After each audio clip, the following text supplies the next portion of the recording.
மஞ்சள் மஞ்சள் பொதுவா நல்ல காரியங்கள் ஸ்டார்ட் பண்றதுக்கு முன்னாடி இந்த மஞ்சள் எடுத்து வச்சு தான் ஸ்டார்ட் பண்ணுவாங்க. நம்ம வீட்டில் கூட நம்ம அம்மா அக்கா தங்கைகள் நமக்காக நாம நல்லா இருக்கணும்ன்றதுக்காக மஞ்சள் புடவை கட்டிக்கிட்டு தான் வேண்டிக்குவாங்க. அப்படி அந்த மஞ்சள்னாலே ஒரு தனி வைப்பு தாங்க. நம்ம கொடியில கூட அந்த வைப்ரண்டான அந்த எனர்ஜெட்டிக்கான அந்த மஞ்சள் இருக்குமே, அந்த மாதிரி மங்களகரமான மஞ்சள் விளையிற பூமி தான் இந்த ஈரோடு பூமி. இங்க வந்து மஞ்சளை பத்தி பேசாம வேற எங்க போய் பேசுறது? அது மட்டும் இல்ல, இங்க ஒரு மகத்தான ஒரு மனிதரை பத்தி நம்ம பேசி ஆகணும். இந்த ஈரோடு மண் விவசாயத்துக்கும் பேர் போன மண். இங்க நடக்கிற அந்த விவசாயத்துக்கு மிக முக்கியமான ஒரு கவசமா இருக்கிறது என்ன தெரியுமா?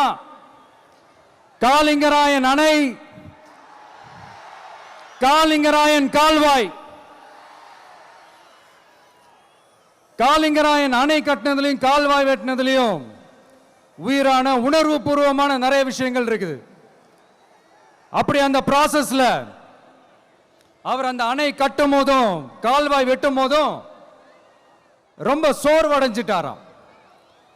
அப்ப அவங்க அம்மா அதை பார்த்துட்டு சொன்னாங்களாம், மகனே காளிங்கா, தயிர் வித்த காசு தாழ்வாரம் வரைக்கும் இருக்குது, மோர் வித்த காசு முகுட வரைக்கும் இருக்குது, அதை எடுத்துக்கிட்டு போய் அணைய கட்டியா கால்வாய வெட்டியான்னு சொல்லி தைரியம் கொடுத்தாங்களா?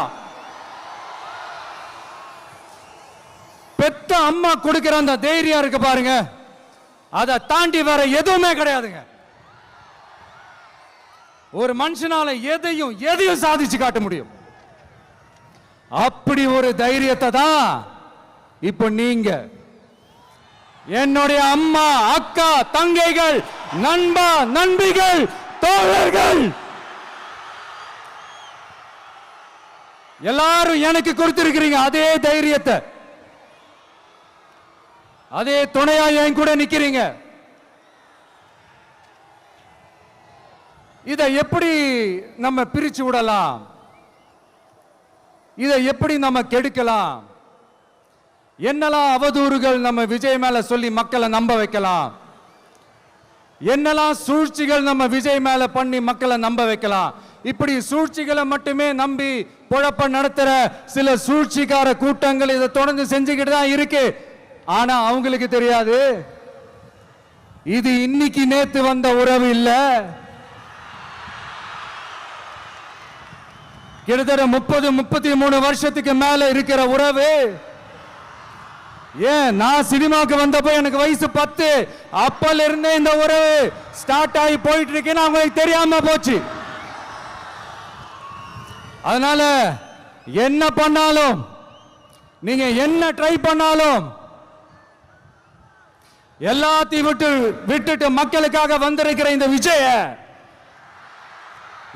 விஜய மக்கள் ஒரு நாளும் கைவிட மாட்டாங்க. மக்கள் கூடவே நிக்கிறாங்க, கூடவே நிப்பாங்கன்னு அவங்களுக்கு தெரியாம போச்சு. என்னப்பா நிப்பீங்கல்ல? உங்களை நம்பிதாப்பா வந்திருக்கிறேன். அதான் இந்த சத்தம் தாங்க வாழ்நாள் பூரா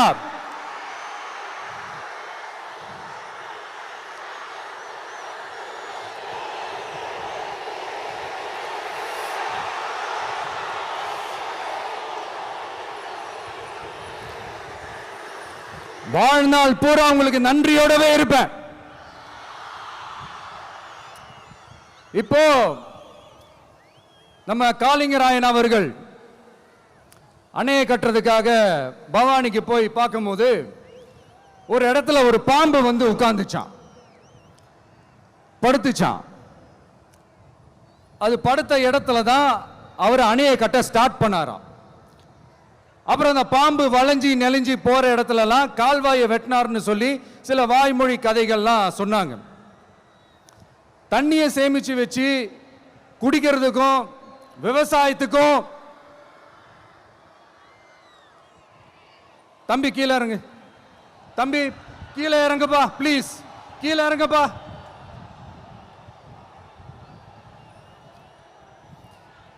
ஓகே, தேங்க்யூ தேங்க்யூ. கீழே இறங்குங்க,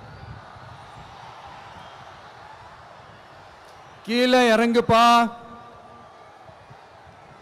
நீ இறங்கினாதான் புத்தம் கொடுப்பேன்.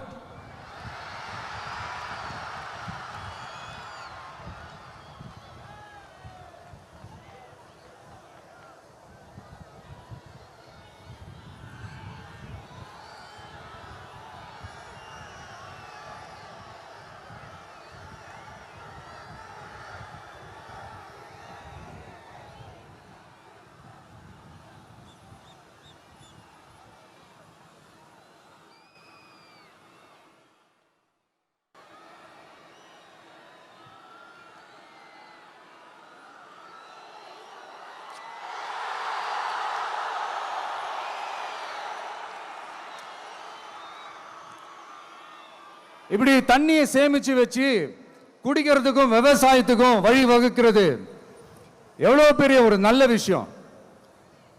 ஸோ இந்த மாதிரி நல்ல விஷயங்கள்லாம் செஞ்சிட்டு கதைகள் சொன்னா பரவாயில்ல, எதுவுமே செய்யாம கதைகளை மட்டும் அடிச்சு விடுறது எப்படி?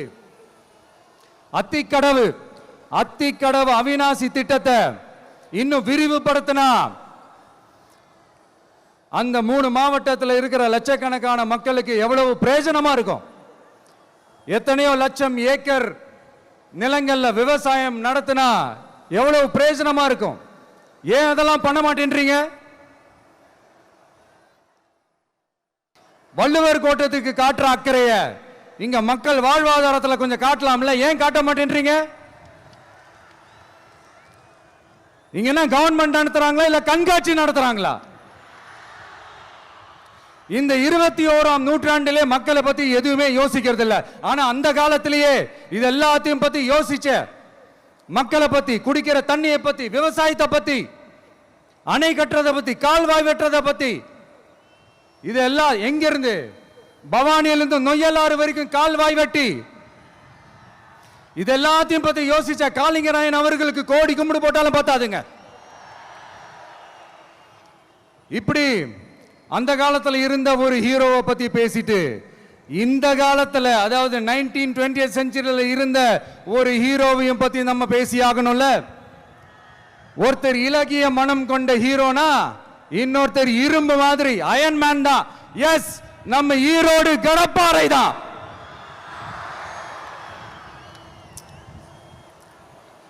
ஒட்டுமொத்த தமிழ்நாட்டையே திருப்பி போட்ட சீர்திருத்த நெம்புகோல். ஈரோடு மாவட்டத்தில் பிறந்த அவர்தான் இந்தியாவுக்கே இடஒதுக்கீடு சம்பந்தமான அரசியல் சட்டத்தை திருத்தறதுக்காக போராட்டம் நடத்தினவர் யாரு? நம்ம தந்தை பெரியாரு. 100 வருஷத்துக்கு முன்னாடியே வகுப்பு வாரி பிரதிநிதித்துவம் வேணும்னு கேட்டவர். அன்னைக்கும் சரி இன்னைக்கும் சரி ஒரு ஆச்சரியத்தோட பார்க்கக்கூடிய ஒரு மனிதர், நம்மளுடைய கொள்கை தலைவர். அப்ப அண்ணாவும் எம்ஜிஆரும் யாரு? பெரியார் அவர்கள் கிட்ட இருந்து எங்களுக்கு தேவையான கொள்கைகளை எடுத்துக்கிட்டோம். அவரை ஃபாலோ பண்ற, அவரை வழிகாட்டி ஏத்துக்கிட்ட அண்ணா அவர்கள் கிட்ட இருந்தோம், எம்ஜிஆர் அவர்கள் கிட்ட இருந்தோம் தேர்தல் அணுகுமுறையை எடுத்துக்கிட்டோம். அண்ணாவும் எம்ஜிஆரும் தமிழ்நாட்டோட சொத்து. அவங்கள பயன்படுத்துறத பத்தி யாரும் இங்க கம்ப்ளைண்ட்லாம் பண்ண முடியாது. அண்ணா எங்களோடது, எம்ஜிஆர் எங்களோடது, நீங்களா எடுத்துக்க கூடாது அப்படிலாம் யாரும் இங்க அழுதுட்டு இருக்க முடியாது, சொல்லிவிட்டேன். அதனால நாங்க ஒரு வழியில அரசியல் செஞ்சுக்கிட்டு போயிட்டு இருக்கிறோம். உங்களுக்கு தான் டிவிக்கு ஒரு பொருட்டே இல்லைல்ல, அப்புறம் ஏன் கதறீங்க? அப்புறம் ஆளாளுக்கு அங்க போயிட்டு இங்க போயிட்டு புலம்பி தள்ளிக்கிட்டு இருக்கிறீங்க. இது எப்படி இருக்கு தெரியுமா? எனக்கு பயம் இல்ல, எனக்கு பயம் இல்ல அப்படின்னு சத்தமா சவுண்ட் விட்டுக்கிட்டே சத்தமா பாட்டு பாடிக்கிட்டே இந்த நடுங்கிக்கிட்டே சின்ன பசங்க நடந்து போவாங்க. அந்த மாதிரி இருக்கு. முதல்ல மண்டையில இருக்கிற கொண்டைய மறைங்க சார்.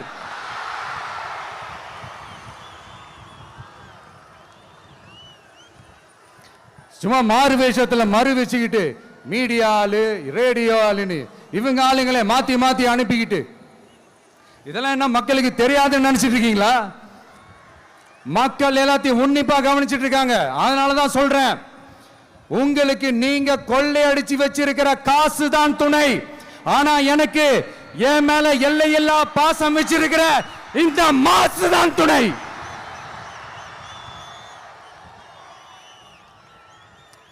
இப்படி நமக்கு துணையா இருக்கிற ஈரோடு மக்களுக்காக நான் இப்போ குரல் கொடுக்கலான்னு வந்திருக்கிறேன். சரி, இப்போ விஷயத்துக்கு வருவோம். பெரியார் அவர்கள் கிட்ட இருந்த அந்த செல்வாக்கையும் அந்த பதவிகளையும் அந்த பவரையும் வச்சுக்கிட்டு அவர் என்ன சொன்னார் தெரியுமா? இவ்வளவு செல்வாக்கு, இவ்வளவு பதவிகள், இவ்வளவு பவர் இருந்தோம் நான் ஒரு 5 பைசா காசு சம்பாதிச்சிருப்பேனா? எனக்கோ இல்லை என் குடும்பத்துக்கோ பட்டங்கள் வேணும், பதவி வேணும்னு ஏதாவது கேட்டிருப்பேனா? இல்லை ஏதாவது லாபம் பார்த்துருப்பேனா? இல்லை எதுக்காவது ஆசைப்பட்டிருப்பேனா? ஆனா அவர் பேரை சொல்லிக்கிட்டு அவருடைய கொள்கையை ஃபாலோ பண்றதா சொல்லிக்கிட்டு இப்ப ஆட்சியில இருக்கிறவங்க என்னெல்லாம் செய்யறாங்கன்னு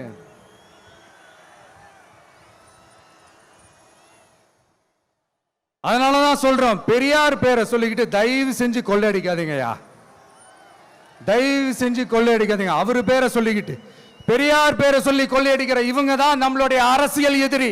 மக்களை நீங்க சொல்லுங்க, நம்மளுடைய அரசியல் எதிரி யாரு? நம்மளுடைய கொள்கை எதிரி யாரு? ரிப்பீட், நம்மளுடைய அரசியல் எதிரி யாரு? நம்மளுடைய கொள்கை எதிரி யாரு? உங்களுக்கு புரியுதுல்ல?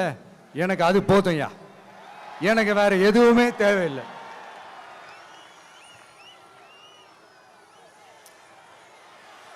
அதனாலதான்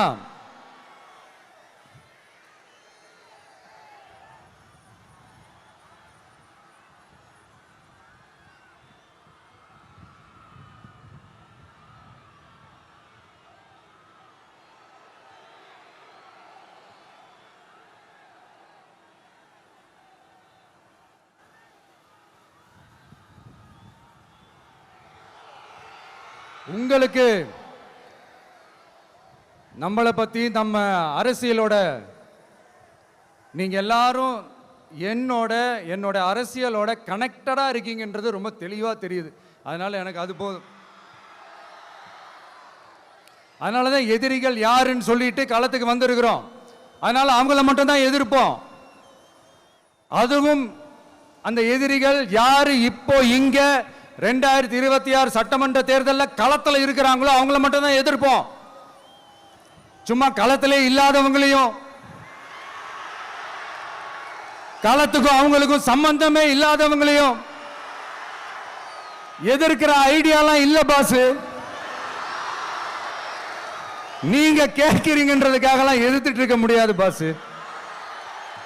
எங்களுக்கு நிறைய வேலை இருக்குது.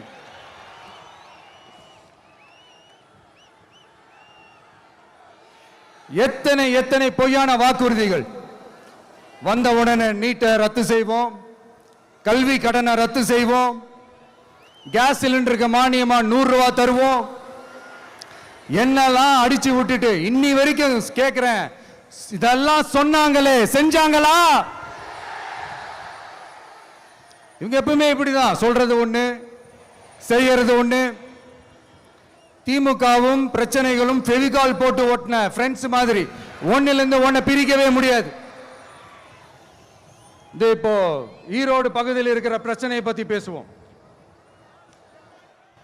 பெரியார் பேரை மட்டும் சொல்லிக்கிட்டு எப்படி அவரோட கொள்கைகளுக்கு எதிராக செயல்படுறாங்களோ அப்படிதான் இந்த மஞ்சள் நகரத்தோட மஞ்சளுக்கும் ஒண்ணும் பண்ணல, மஞ்சள் விவசாயிகளுக்கும் ஒண்ணும் பண்ணல.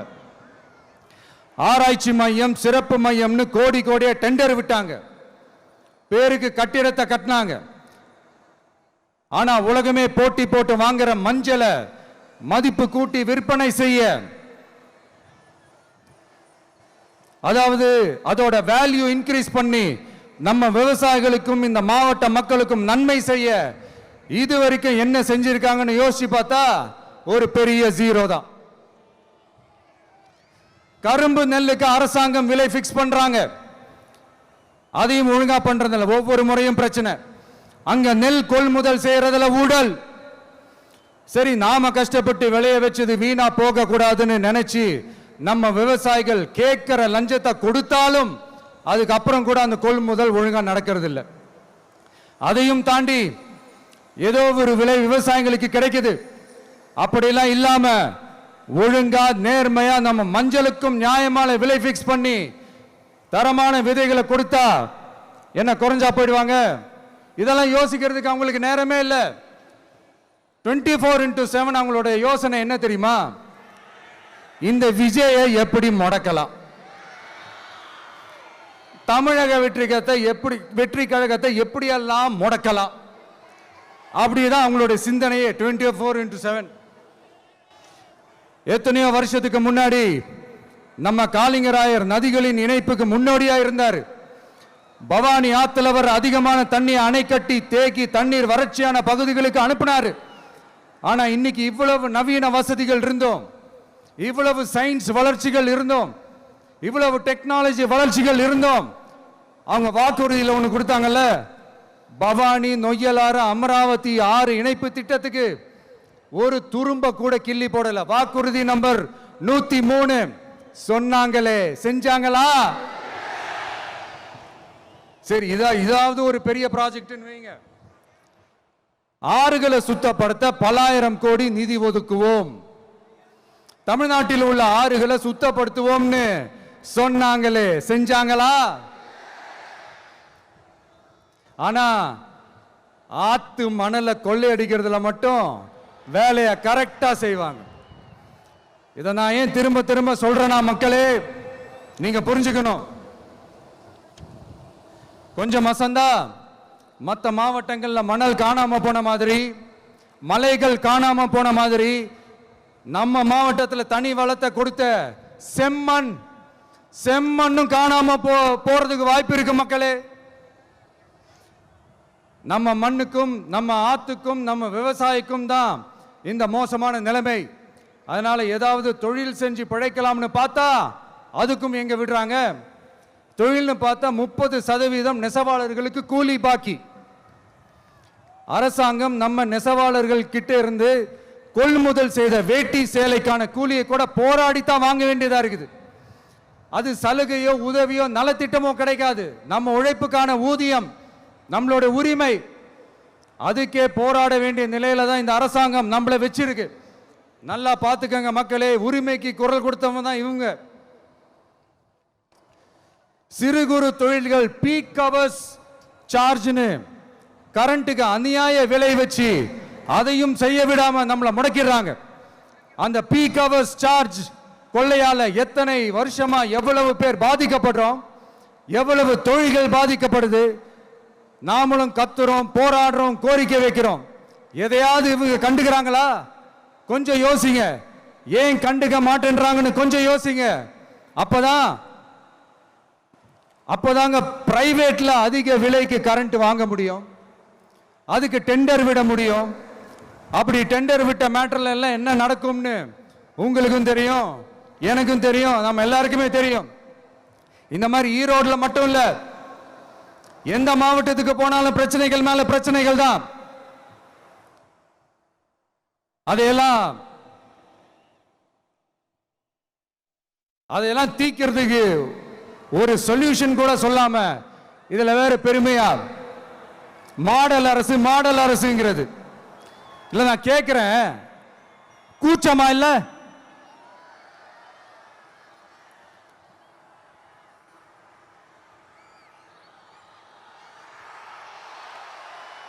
இதெல்லாம் கேட்டா அப்படியே நம்ம பக்கம் யூட்டர்ன் அடிச்சு வந்துருவாங்க. விஜய் என்ன அரசியல பேச மாட்டேன்றாரு, விஜய் என்ன சினிமா டயலாக் மாதிரி பேசுறாரு, விஜய்னா பஞ்சு டைலாக் பேசுறாரு, விஜய்னா 10 நிமிஷம் தான் பேசுறாரு, 9 நிமிஷம் தான் பேசுறாரு. நான் எத்தனை நிமிஷம் பேசினா உங்களுக்கு என்ன சார்? நான் எப்படி பேசினா உங்களுக்கு என்ன சார்? உள்ள விஷயம் என்னன்னு பாருங்க சார். ஒவ்வொரு மாவட்டத்துக்கும் போய் மக்கள் ஃபேஸ் பண்ற பிரச்சனைகளை எடுத்து பேசிட்டு இருக்கிறேன். பின்ன அது அரசியல் இல்லாம வேற எதுதான் அரசியல்? உங்களை மாதிரி தனிப்பட்ட முறையில் தரக்குறைவா அசிங்கமா பேசுறதுதான் அரசியல்னா அந்த அரசியல் நமக்கு வராது. வராதுன்னா நல்லாவே வரும்.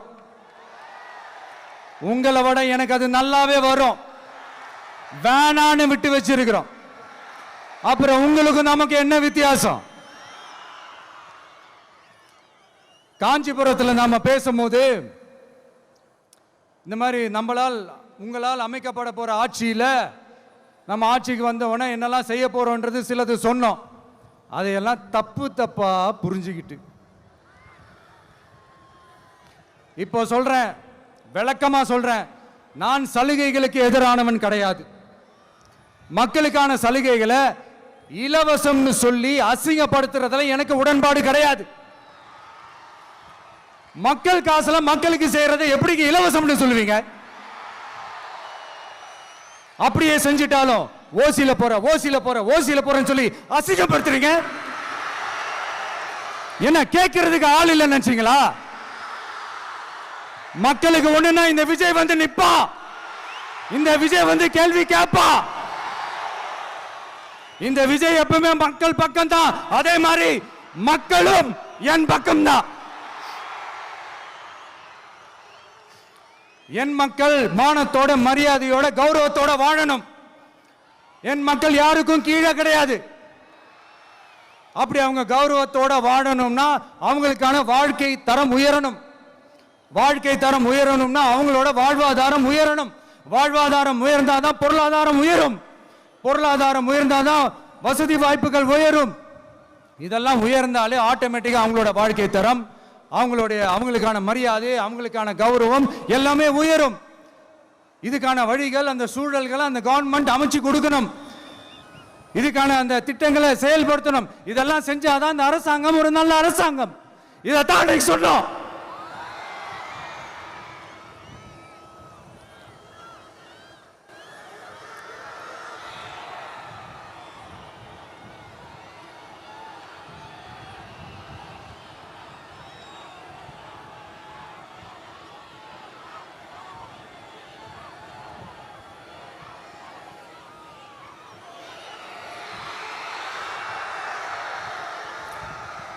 இதைத்தான் இன்னைக்கு சொன்னோம். உடனே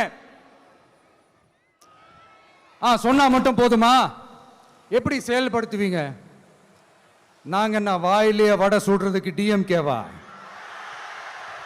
டிவிகேடா?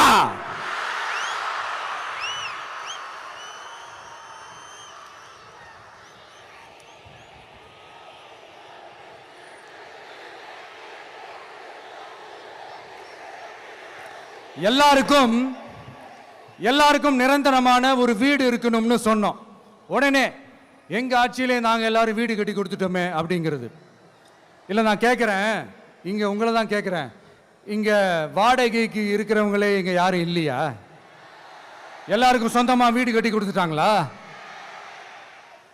அடுத்து வீட்டில் இருக்கிற ஒவ்வொருத்தரும் மினிமம் டிகிரி படிச்சிருக்கணும் அப்படின்னு சொன்னோம். உடனே எங்க ஆட்சியிலே எல்லாரும் டிகிரி படிச்சு முடிச்சிட்டாங்களே அப்படிங்கிற மாதிரி சொல்றது அது உண்மைனா? ஸ்கூல் லெவல்லையே டிராப் அவுட்ஸ் அதிகமானது யாரோட ஆட்சியிலங்க?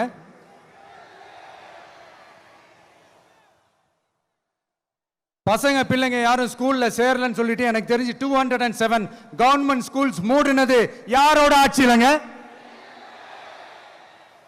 இதுல கல்வியில் சிறந்த தமிழ்நாடுன்னு டிராமா வேற. அடுத்து குடும்பத்தில் ஒருத்தருக்கு நிரந்தரமான வருமானம் வரணும், வேலை வாய்ப்பு கிடைக்கணும் அப்படின்னா நாங்க கொடுக்காத வருமானமா, நாங்க கொடுக்காத வேலையா அப்படிங்கிறது. எத்தனையோ லட்சம் காலி பணியிடங்கள் நிரப்புவோம்னு வாக்குறுதி கொடுத்துட்டு ஆட்சிக்கு வந்தீங்கல்ல, எத்தனை லட்சம் காலி பணியிடங்களை நிரப்புனீங்க? அட்லீஸ்ட் 1 லட்சம் காலி பணியிடங்களாவது நிரப்புனீங்களா? இதெல்லாம் சொல்லிட்டு மக்களை ஏமாத்துறது யாரோட ஆட்சியிலங்க?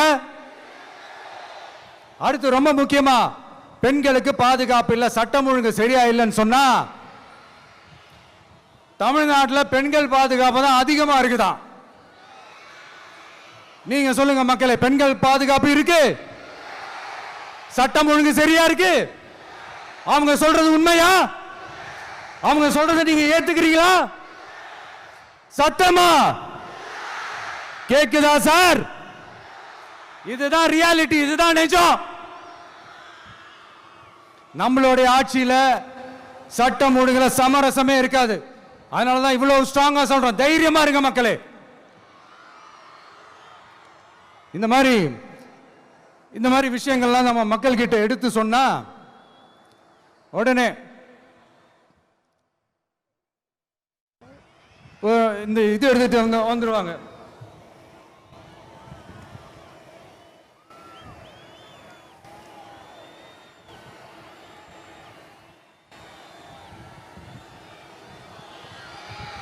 இந்த மாதிரி இதெல்லாம் என்னென்ன செய்ய போறோன்றது சிலதெல்லாம் காஞ்சிபுரத்தில் சொன்ன மாதிரி சொன்னா எல்லாத்தையும் தப்பா திருச்சி பேசிக்கிட்டு அவதூறு பரப்பிக்கிட்டு. நான் கூட யோசிப்பேன், எம்ஜிஆர் அவர்களும் மேடம் ஜெயலலிதா மேடம் அவங்களும் ஒரே வார்த்தையில சொல்லி இந்த திமுகவை காலி பண்ணாங்கல்ல. நான் கூட யோசிப்பேன், ஏன் இவ்வளவு ஹார்ஷா பேசுறாங்க, ஏன் இவ்வளவு ஹார்ஷா அவங்கள திட்டுறாங்கன்னு யோசிச்சது உண்டு. இப்பதானே புரியுது. அவங்க ரெண்டு பேரும் சொன்னதை இப்ப நானும் ரிப்பீட் பண்றேன். திமுக ஒரு தீய சக்தி, திமுக ஒரு தீய சக்தி, திமுக ஒரு தீய சக்தி, திமுக ஒரு தீய சக்தி, தீய சக்தி, தீய சக்தி, தீய சக்தி. என் நெஞ்சில் குடியிருக்கும் ஈரோடு மக்களே,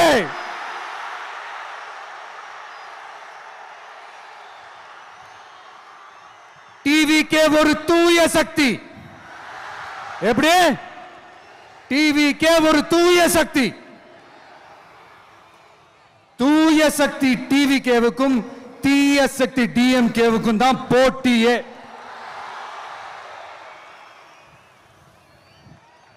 என்ன முடக்கலாம்னு நினைக்கிறீங்க, ஆனா இந்த சத்தத்தை ஒரு நாள் உங்களால முடக்க முடியாது.